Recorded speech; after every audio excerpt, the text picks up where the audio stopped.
രാവിലെ എഴുന്നേറ്റ് ഉടനെ ഒരു ഗ്ലാസ് വെള്ളം വെച്ചു. ഇതെന്താ വെച്ചാൽ ഇത് നമ്മുടെ ശംഖുപുഷ്പത്തിൻ്റെ ഇരട്ട വെള്ളം കേട്ടോ, നല്ലതാണ് നമ്മുടെ ശരീരത്തിന്, അതേപോലെ തന്നെ സ്കിന്നിനും. അത് കഴിഞ്ഞ് ഒരു 9:45 ആയപ്പം ബ്രേക്ക്ഫാസ്റ്റ് കഴിച്ചു. ഇന്ന് ബ്രേക്ക്ഫാസ്റ്റിന് പത്തിരിയും മാന്തക്കറിയും കുറച്ച് കടല എടുത്തിട്ടുണ്ട് കേട്ടോ.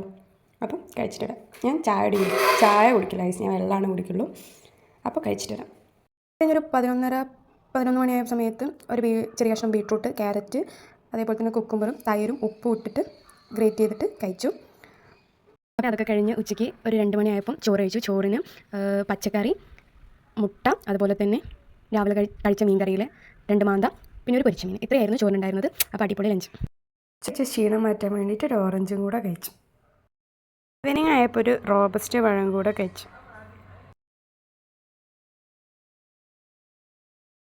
ഈവനിങ് ഒരു ഷേക്ക് കുടിക്കാമെന്ന് വിചാരിച്ചു. അതുകൊണ്ടൊരു പപ്പായയും കുറച്ച് ഈത്തപ്പഴവും പാലും ചേർത്തിട്ട് വേഗത്തിൽ തന്നെ ഒരു ഷേക്ക് അടിച്ചു.